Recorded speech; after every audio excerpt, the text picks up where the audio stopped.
got home from Iraq. Some said I couldn't take on the political machine.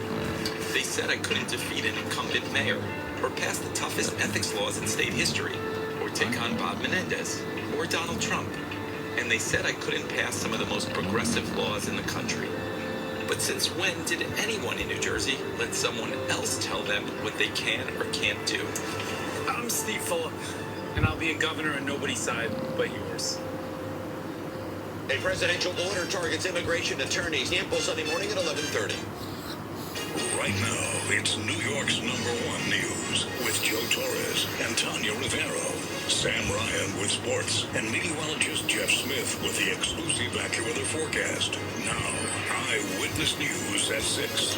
Investigators still trying to piece together what happened in that deadly helicopter crash in the Hudson River Thursday. Today, a focus on the victims, what the mayor and family members of those killed did to honor them. Also, protests in the heart of Manhattan tonight as we await a decision on whether detained Columbia grad student Mahmoud Khalil can be justifiably deported by the Trump administration. Last night's ruling by a judge in Louisiana didn't calm the concerns of Khalil and his supporters. How everyone is responding ahead in a live report.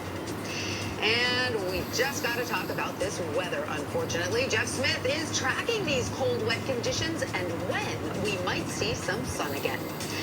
Good evening, everyone. I'm Tanya Rivero. Joe has the night off. Several protests in our area today in support of detained Columbia grad student Mahmoud Khalil following his hearing yesterday at a federal immigration court in Louisiana. The judge ruling the Trump administration does have the power to deport Khalil under the law, but the question of whether he should be deported, given the government's reasoning, is still unanswered. Eyewitness News reporter Anthony Carlo is live in Times Square, where one of those protests began earlier this evening. Anthony. Well, Tanya, about a couple of hundred protesters just started marching a few moments ago from where they had originally been set up behind us. They say the fight is far from over, promising to stay in the streets as Khalil's lawyers now appeal the judge's decision. This big turnout